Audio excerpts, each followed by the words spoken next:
Diana, princess, wife, and mother. Everything revolved around William and Harry. A role that was both her destiny and her greatest achievement. Diana completely changed royal motherhood. Completely turned it on its head. But Diana was from a broken home. Diana was brought up in a very unhappy household. It was cold, it was miserable. And the odds were stacked against this shy nanny right from the start. Married into a family first shackled by tradition, with a husband ill-prepared for fatherhood. Charles was basically brought up by nannies. A princess who was never afraid to break royal protocol. She was setting the standards for her children. Desperately trying to provide a normal childhood to two extraordinary boys. Diana always wanted them to have a normal as upbringing as possible. As her marriage unraveled on the world stage, she fought to protect her children from the press. I hope you can find it in your hearts to understand and to give me the time and space that has been lacking in recent years. How did Diana create a revolution in royal motherhood? We examine the secrets behind her unique parenting style and ask how her sons have learned to live with the tragedy of her loss.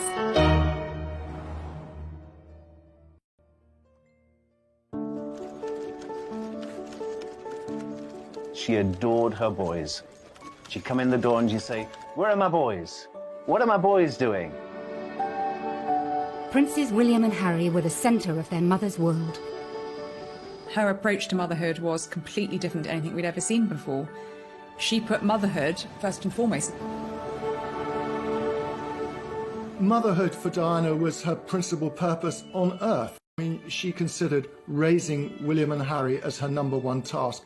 Being the Princess of Wales was a secondary option. Today, her boys have followed in their mother's footsteps, becoming devoted, hands-on parents. Diana was an Earth mother, really. And from the start, she was determined to keep them as close as she possibly could to her. And she wanted to show that they were loved. I mean, she said, "I'm going to shower them with love and cuddles and hugs," because I didn't get that when I was a child. But the devotion that Diana displayed to William and Harry was in stark contrast to her own childhood. Diana felt, age 6, that she was unloved and unwanted. And those are feelings that she took into her adult life, and feelings that I think never left her. Diana was from a very aristocratic family, the Spencers, but her parents hearing her mother crunching across the gravel outside their home, getting into her car and driving out of her life. She was profoundly affected by that memory. She wanted to ensure that she and Charles gave William and Harry the kind of upbringing that she felt she was deprived of by not having a mother around for such a large chunk of her life. She herself had not felt loved in the very peculiar circumstances in which she was brought up, with Rain Spencer, the new wife of Earl Spencer, whom she described as acid rain, and a whole lot of nannies who were very unsympathetic. Diana's late teenage years followed the path of many girls of her social status and background. Diana was a quintessential Sloane Ranger, the kind of girls who wore flat shoes and long skirts. They came from a certain class and had a certain style, and she was a perfect example of that. It was no surprise that one of Diana's first jobs was working as a nanny for an American family in London. I think girls like Diana are programmed to become mothers. She went to a boarding school that was not particularly academic. Girls were not expected to have great careers. I don't think she was at the forefront of the feminist movement. By 1980, she had her first full-time job as a nursery teacher's assistant in Pimlico. I wanted to teach children, and they said, "Why not come along?" So I first started off doing afternoons, and then I took over the mornings and did whole days. Can I ask you if it was your own child in particular? Oh, yes. Did that prompt you into wanting to do it? I just love children. She was always happy and outgoing, showed a great sense of humour, and was very relaxed with the children. From the minute she walked in, you could tell that she had a really genuine love for young children, particularly the very small ones. And anyone who arrives with a baby, you could guarantee that she would be there to feel the baby. Then, that summer, she attended a polo match and caught the eye of a future king of England. When Charles first met Diana, she had seemed to be absolutely perfect. She seemed to love the countryside. She was a funny, easy, carefree girl who seemed to love Charles, love everything that he loved, and just be simple, uncomplicated. Their romance blossomed over sailing weekends at Cowes and a visit to Balmoral. Prince Charles had to find someone who was eligible, a virgin, of aristocratic background, that would provide him with bloodstock. On the 24th of February, 1981, the couple announced their engagement to the world's press. Yesterday you were a nanny looking after children. Will in all likelihood be Queen. It's a tremendous change for someone, if I may say, of 19 to make all of a sudden, the transition. It is, but I've had a small run out to it all in the last 6 months. And next to Prince Charles and I can't go wrong. He's there with me. You miss looking after the children? Yes. Well, I certainly miss you, I do. Hope so. And I'm amazed that she's been brave enough to take me on. And I suppose in love. Of course. Whatever in love means. On the 29th of July, 1981, Charles and Diana married. The most iconic wedding of the 20th century. Prince Charles and his bride, the new Princess of Wales, acknowledged the roars of delight from the huge crowds from the balcony of Buckingham Palace. When I asked Diana about the wedding, she told me that she felt that she was a sacrificial virgin lamb, sacrificed on the altar of monarchy. Her prince in shining armour did arrive and carry her off, but not to a fairy tale. Really, she became a broodmare. Just over 3 months later, Diana was officially pregnant. The princess was for once rather coy with the photographers. That your Royal Highnesses are to be blessed with a child. As soon as Diana became pregnant, she really did come into her own because she always wanted to be a mother. And as soon as her baby arrived, that was it. She was setting the standards for her children. The arrival of Diana's first child would breach royal protocol for direct heirs to the throne.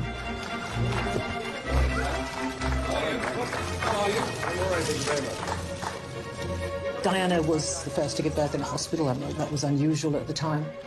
But this was the beginning of change within the royal family. I mean, Diana, from the start, was doing things in her own way, and that was a different way. The Queen. The moment the crowd were waiting for. He smiled and waved to them. They cheered back. The Queen had given birth at Buckingham Palace, and that was considered the norm in those days. This was a surprise for the royal family when the royal surgeon was told that he wasn't to deliver the baby, and someone else would. 1-0 to Diana. Diana had broken the rules and won. But she was soon to discover that being a royal mother would become a series of battles that would ultimately end in all-out war.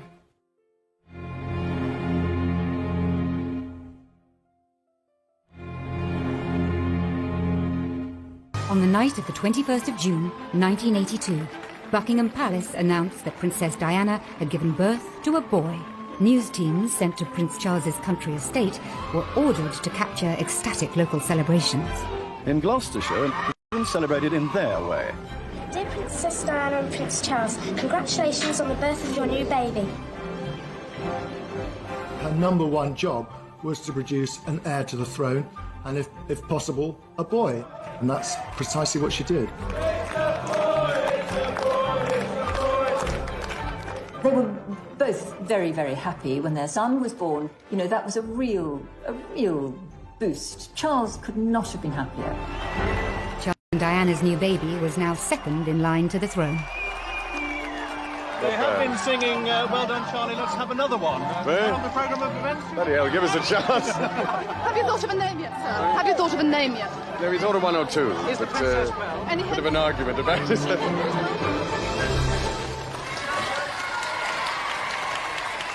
Charles's choice for names for William were Arthur or Albert or something quite old-fashioned.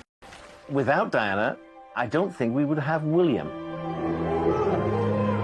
Diana may have won the battle to choose William's name, but 6 weeks later, at his christening, she was to feel powerless. Royal christenings are formal occasions. This is a moment of history that's going to be replayed for decades, and so it's important to get things right. William was baptised in the music room at Buckingham Palace.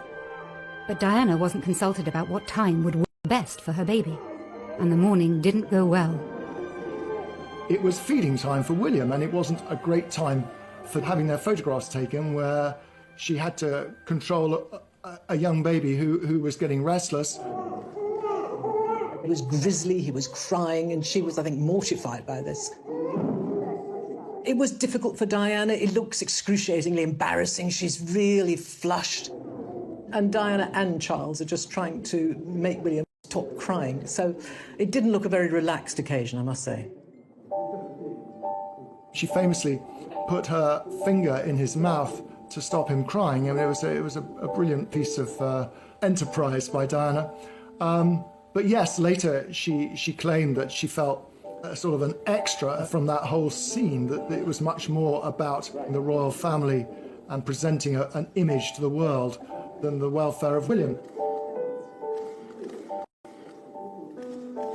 In her eyes, the royals put duty first and childcare second. With Princess Diana, it was always going to be the other way around. Diana's next tussle with tradition came when she insisted on taking a 9-month-old William on a royal tour. Once Diana became a mother, she did take control of her own destiny. She insisted that William went on tour with them to Australia. Diana caused a huge sensation in Australia when she and Charles went there, taking William for their first official tour. William was just beginning to crawl, so he was about 9 months old. Diana completely changed royal motherhood, completely turned it on its head. She put motherhood before monarchy, and that was not traditionally what had happened for generations of royal mothers and women. Ladies and gentlemen, this evening I couldn't possibly stand here and speak without mentioning our small son, William. I hope that his presence here has helped to provide that family feeling, which I know my wife and I feel is so important. For Charles, Diana's hands-on approach to mothering was worlds apart from his own upbringing. Charles really didn't have an ideal role model as a family, because his mother, though I'm sure the Queen loved him very much, was away working for so much of his young life. I think he was only 4 when his parents went off on a 6-month tour of the Commonwealth, and he was left with the grandparents and with the nannies. From Lime Street to Euston, where the Queen with Princess Margaret and Prince Charles were waiting. Charles came to greet his mother after her return from a long tour abroad. And it was as though he was part of a delegation meeting the Queen, instead of being her son, whom she hadn't seen for such a long time. So rather than kissing him and hugging him and showing human emotion, the Queen felt that she had to shake hands with him. And in a way, that's who the royal family are. They don't show their emotions in public. Both the Queen and the Queen Mother came from a very different world. In a world where children were pushed away into the royal nursery and brought up by someone else, and they were just brought out at certain times. Prince Charles and Princess Anne famously had a life up in the royal nursery, so very rarely did the Queen see them. They'd be brought down at tea time. A tartan rug will be spread on the floor with a few toys, and children are placed very nicely so that Granny can have 5 minutes with them. Diana broke the royal mould in the sense that she dispensed, to some extent, with the whole nanny state. She tucked them up. She was the very model of a modern mummy. Prince of Wales decided to provoke some action, first with a handkerchief and assorted noises. Charles was keen to demonstrate his desire to be a domesticated dad. In the early days, Diana and Charles really enjoyed things like bath time with William. Diana admired the fact that Prince Charles spent a lot of time with his son. Charles understood the need to love. He did love. He understood the need to be secure. But again, I just don't think he didn't have the role models. I think it was Charles especially saying he handled it well.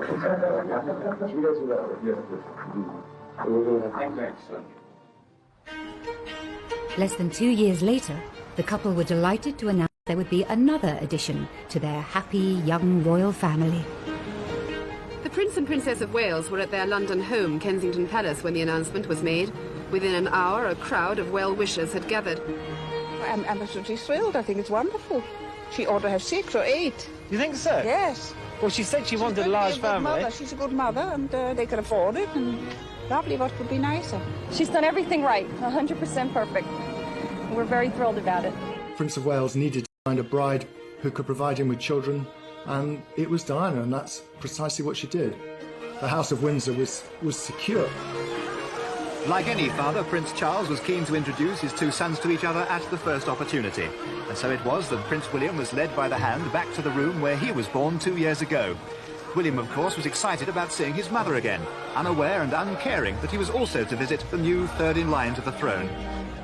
Prince Harry was born on the 15th of September, 1984. The tiny bundle in the white shawl was receiving his first sights and sounds of the outside world, but from the glimpse we saw of him, it appeared he was fast asleep. The princess looked happy, relaxed, and well recovered from her labour. But the birth of a second son would prove to be the high watermark for Charles and Diana's relationship. During her pregnancy with Prince Harry, Diana told me that she's had the happiest time with Prince Charles. But the shutters went down after the birth of Prince Harry. Prince Charles said, oh, it's a boy. He wanted a girl, and he had red hair, so he was a Spencer.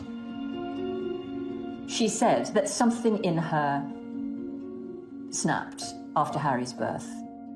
Diana was a very, very complex character, and I think she was a very damaged character. And in common with many people who have the sort of damage that she has, they can present a very, very normal and front door. Things can be very different. She was an absolute superstar. But what Charles saw and the people who lived in their household saw was something very different. Over the next few years, Diana's deteriorating mental health would coincide with Charles's new affair, with his first love, Camilla Parker Bowles. We were an unhappy organization. We were keeping a lot of secrets. We were conscious that at the heart of what we were doing was this deceit. And that had a corrosive effect on relations. It had a pretty corrosive effect on the way we delivered the royal engagements that we did. They were all pretty good, but I used to think how much better they could be if the effort we were putting into concealing the truth were actually put into the day-to-day royal business. William and Harry were kept away from the underlying issues within the royal household. Despite the ordinariness, if you like, of William and Harry's childhood, there were huge numbers of staff. I mean, Diana liked having people to take care of her, as does Charles. So there were nannies and all sorts of aides and assistants who could spirit the children off and entertain them. In those formative years, they were unaware of the difficulties that their parents were going through. And I suppose in that sense, they were quite privileged because there were people like me, the team that I had, the other members of the household staff, that were able to be part of this entertaining group that gave them laughter, certainly. Diana always encouraged her children to call all her staff by their first name. She saw everybody within the household as an integral part of that family. And thus enabled William and Harry not to be distanced from them, not to be sort of completely isolated. They had the completely free roam of the palace, and I think that's a good sign. But by the late 80s, cracks in the marriage were wider than ever. Diana always told me that she and Charles, whatever their differences, tried never to row in front of or because of the boys. And I do think they tried to be good parents in that way. I honestly don't think Harry ever really knew quite how bad things were between his parents. William certainly did. Diana herself talked about William passing tissues under the bathroom because, you know, he heard his mother crying because of what was going on in the marriage. And him declaring that he wanted to be, when he grew up, he wanted to be a policeman so he could take care of mummy. I mean, enchanting sort of anecdotal evidence that nevertheless it was evidence that William was aware that something wasn't quite right. I think William and Harry were protected during this time because they were away at school. I'm sure his parents on the outside world, and William and Harry were no different. The Princess of Wales was in better form. She sprinted past the other mums to finish a close second. But for all the best intentions of protective grown-ups, William and Harry's childhood innocence would soon be shattered. Within a couple of years, their parents would be openly fighting it out in the full public glare, in what became known as the War of the Waleses.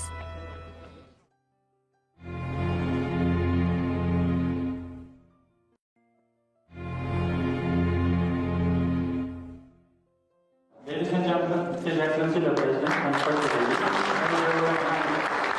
In 1992, Charles and Diana toured India and Korea. It proved to be a PR disaster.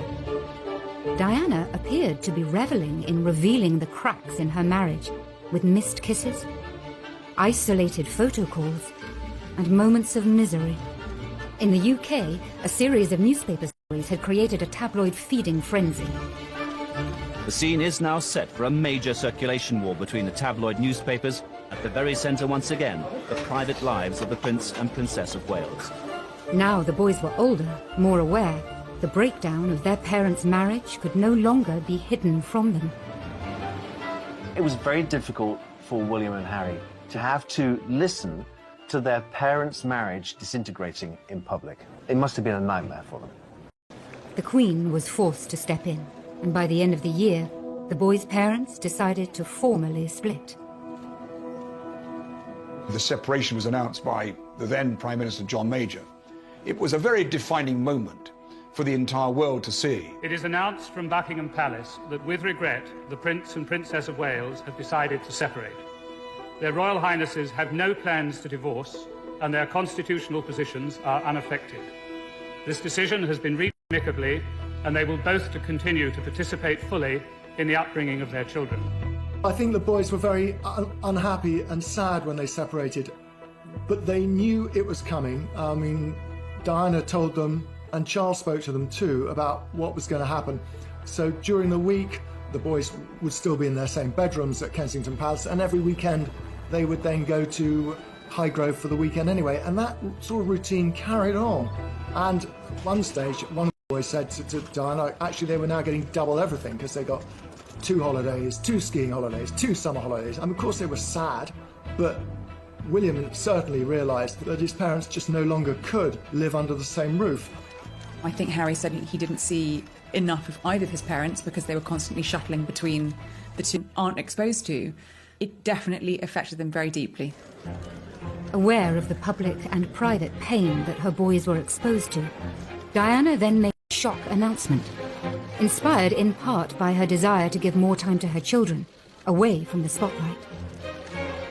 When I started my public life 12 years ago, I understood the media might be interested in what I did. Clearly, Diana had snapped at that point, feeling that the media were intruding on her privacy, but more importantly, on the privacy of her children. But I was not aware of how overwhelming that attention would become, in a manner that's been hard to bear. She felt if she retired from public life, it would give her breathing space. Time to be with William and Harry, time to repair her relationship with them.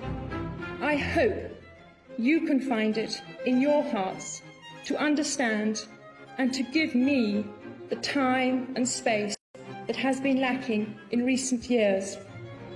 Of course, her focus was going to be very much on the boys. I mean, I think she wanted to be around more to perhaps to talk to them, to help them if they wanted it, to discuss their lives. My first priority will continue to be our children, William and Harry, who deserve as much love and care and attention as I am able to give, as well as an appreciation of the tradition into which they were born. A month after her separation from their father, Diana treated William and Harry to a surprise holiday on a remote Caribbean island. We arrived on the island of Nevis, free of the press for 2 days. She was there with 2 friends of hers that had their children. She'd sort of, picked up 2 roaming children within the hotel and said, come and play with my sons. They were the same age group. She became the Pied Piper of Nevis for a while, just gathering in these people for this small plantation inn. I've always said that this holiday with Diana's friends was probably one of the best holidays that she'd actually had. This is a rare glimpse of the real Diana, seen here with 8-year-old Harry, now removed from the restraints of royal protocol and hidden from the gaze of the press. Diana is free to be the fun-loving, hands-on mum. This was a new chapter for Diana as a mother. She and Charles were now modern co-parents, sharing the duty of raising their sons. They got very used very quickly to devoted to their father as they were to their mother. I mean, Charles gave them wonderful holidays. They loved being with the rest of the royal family and doing all those things they did. Now that she was on her own, Diana sometimes treated William and Harry more like confidants than sons. She treated them as equals. And in many ways, they were adults before they should have been. Because of the trauma they've been through in their lifetime, they grew up very quickly. Diana was a very, very loving mother. There is no doubt about that. But I do think that she perhaps shared too much of her personal problems with them. They were children, and I think it's very difficult for a child to see a parent's raw emotions. William once very shrewdly observed about being with Diana that there's always a crisis with mummy and things are much calmer with papa. Yet there was one area of her life that Diana was determined to keep private from her sons. I think Diana would have trodden very carefully when she was introducing new men into the boys' lives. I think that was always uppermost in her mind. And I think many of her relationships were secret. She tended to conduct these relationships when the boys were away at school. She was very conscious that it would be difficult for William and Harry if there was a strange man around the house. And that actually didn't happen very often. 1 or 2 called in when the boys were there, but she treated it in a fairly light-hearted way, and the children didn't get confused by it. But when a new woman came into her sons' lives, Diana was anything but light-hearted. In 1993, Charles hired Tiggy Legg Burke as a nanny to the boys. The relationship between former royal nanny Alexandra Legg Burke, or Tiggy as she's better known, and the Princess of Wales has been the source of much speculation ever since she first appeared in royal circles. Diana was said to have resented her high-profile role as Girl Friday mother figure to Princes William and Harry. Diana accused Legg Burke of falling pregnant with Charles's child and was furious with the nanny for allegedly smoking constantly in front of the boys. Diana let it be known in no uncertain terms that she was extremely jealous, and she became vindictive about Tiggy Legg Burke, who became a central figure in the boys' lives after the separation. They really got on so well with Tiggy, but for Diana, it must have been hard. She knew that they were out and about enjoying themselves, hugging, sharing with another woman. A possessive Diana was determined. When it came time for William to go to public school, she bucked the royal tradition of sending royal sons to Gordonston in Scotland, insisting on nearby Eton instead. That schooling gave William the opportunity to spend time with his schoolmates at their home, and, virtually every other day that during term time, his schoolmates were invited back to Kensington Palace. Eton is the perfect choice of school for a royal child, really, because the Queen at Windsor Castle is just across the river, and William and Harry did both go and visit the Queen and their grandfather and have tea with them, or they knew people. They were comfortable there. It was the right choice, I think. But just as life seemed to be settling for the boys, a new round of public warfare broke out between their parents. Then there were the television programmes. This time, the headlines were of their own making and took the War of the Waleses to a whole new level. First, Charles was interrogated into confessing his infidelity by Jonathan Dimbleby on ITV. Did you try to be faithful and honourable to your wife when you took on the vow of marriage? Yes, absolutely. And you were? Yes. Until it became irretrievably broken down. Then Diana rubbed salt into old wounds a year later, when Martin Bashir made the scoop of the century on BBC One's Panorama. Do you think Mrs. Parker Bowles was a factor in the breakdown of your marriage? Well, there were 3 of us in this marriage, so it was a bit crowded. It's hard to imagine what it must have been like to walk down the streets of Eton or Windsor and see the newspaper headlines about Diana, about Charles, because unfortunately Charles and Diana did wage their war, but it wasn't possible, and it was very hurtful for them. All of that, they would have been teased about it. The embarrassment for them, I think just, you know, it's beyond belief. Her primary concern throughout all the War of the Waleses was for her children and what they would think. She says, I worry how other boys will treat them. Because sometimes children can be cruel. Even aristocratic children going to boarding school can be quite barbed. Charles and Diana finally divorced on the 28th of August, 1996.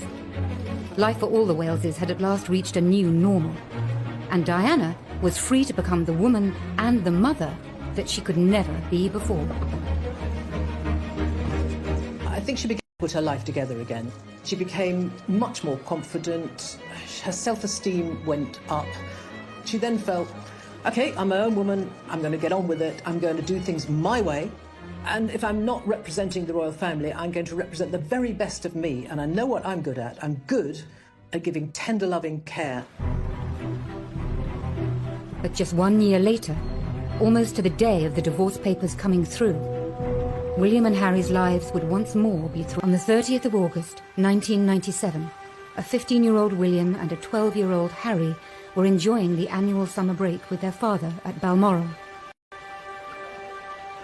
That night, the last images of their mother were captured by grainy CCTV cameras at the Ritz Hotel in Paris.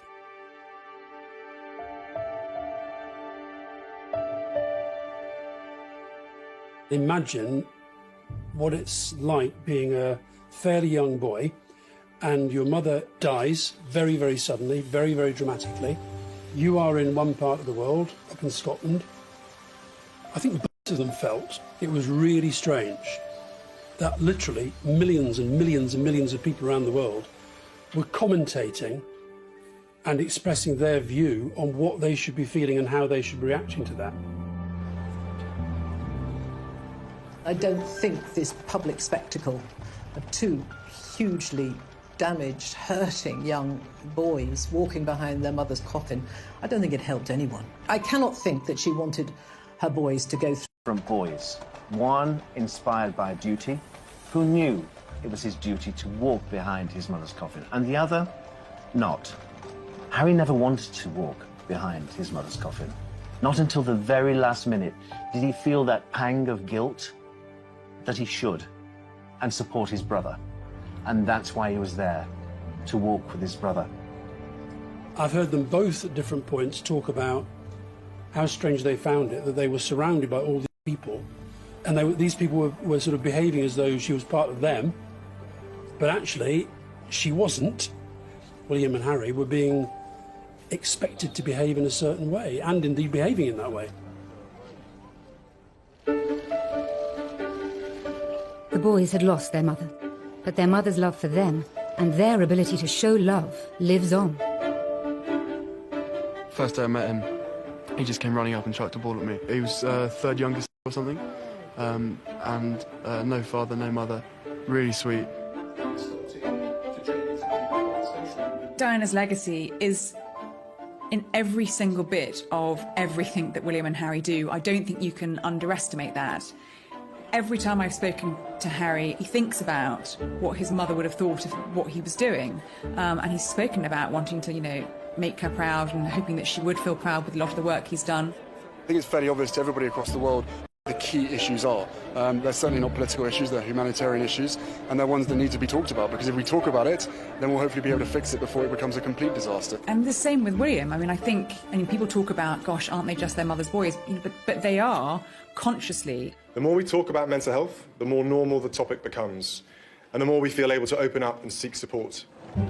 You know, parenting, it comes in all sorts of shapes and sizes, and children survive all sorts of experiences as long as they have love. As long as a child feels secure and loved in its first 18 months of life, then it can withstand just about anything. And if ever there was proof of that, then I think it would be William and Harry. I mean, you know, they've been through some terrible things, but they have survived, and I think they had, indisputably, an absolute bedrock of love and security when they were small. They're not completely stiffly formal. They're sort of natural and easy. Diana opened their minds and their eyes in so many ways. It's given them a very inquiring nature, and it's made them very relatable. People really enjoy meeting them and admire them hugely, largely because of what Diana provided for them. And when he walked through the minefields, I was so proud of him.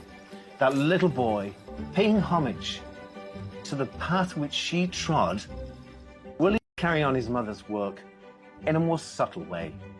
He's approaching homeless, HIV and AIDS at the boardroom level. I feel very closely linked to Centrepoint. It is a charity with which both my mother and father became passionately involved. Indeed, it was while my mother was patron that Harry and I had our first contact with Centrepoint. Prince William is far more Hanoverian than Prince Harry. He's shown himself to be wiser and been prepared to accept what's happened and moved on. I don't think that Prince Harry has really moved on from the traumas that he's faced in his life. You see in William, you know, sometimes the way he will sit and listen to people in a meeting or a conversation or an event, and it's literally like looking at Diana. Reflections of Diana can even be seen in her son's different choice of wife. Diana knew what William's future held. She knew that she was preparing him to be king one day. Kate is the most perfect support and consort for a king. So I think she would be very pleased with Kate. The one thing she did say, certainly to William, was about the woman he married should first and foremost be a friend. Why did she say that? Well, she felt that she never got to know the Prince of Wales. Harry is a much freer personality with a freer life ahead of him, and Meghan is perfect for that. Diana always said from a very early age there was a very rebellious streak in her, very independent, very feminist. There are parallels, obviously, between the way Diana decided that the media attention, the way of life was too much for her, and the way Harry and Meghan have chosen to quit as senior members of the royal family, even more dramatic. And I think that Harry is replicating his mother's footsteps there and saying that it isn't a way of life for me. I think Meghan is the one who has possibly taken an objective view and given Harry a way out that he was looking for before Meghan, but hadn't conceived possible. Now, both princes have children of their own. As parents, they seem to be very aware of the psychology behind their upbringing. Prince Harry can't get let go of Archie. He seems to be besotted. It's ironic, isn't it, that Princess Diana, who had a troubled childhood, and Prince Charles, who's complained of distant parenting, have brought up two kids, William and Harry, who are both triumphs of parenting.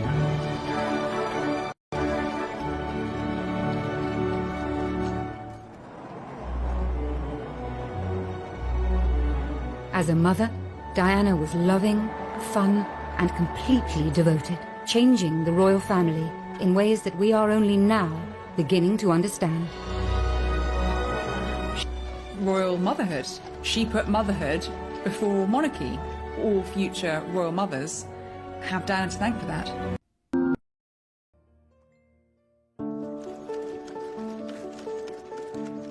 She adored her boys. She'd come in the door and she'd say, "Where are my boys? What are my boys doing?" Princes William and Harry were the centre of their mother's world. her approach to motherhood was completely different to anything we'd ever seen before. She put motherhood first and foremost. Motherhood for Diana was her principal purpose on Earth. I mean, she considered raising William and Harry as her #1 task. Being the Princess of Wales was a secondary option. Today, her boys have followed in their mother's footsteps, becoming devoted, hands-on parents. Diana was an Earth mother, really. And from the start, she was determined to keep them as close as she possibly could to her. And she wanted to show that they were loved. I mean, she said, I'm going to shower them with love and cuddles and hugs, because I didn't get that when I was a child. But the devotion that Diana displayed to William and Harry was in stark contrast to her own childhood. Diana felt, age 6, that she was unloved and unwanted. And those are feelings that she took into her adult life, and feelings that I think never left her.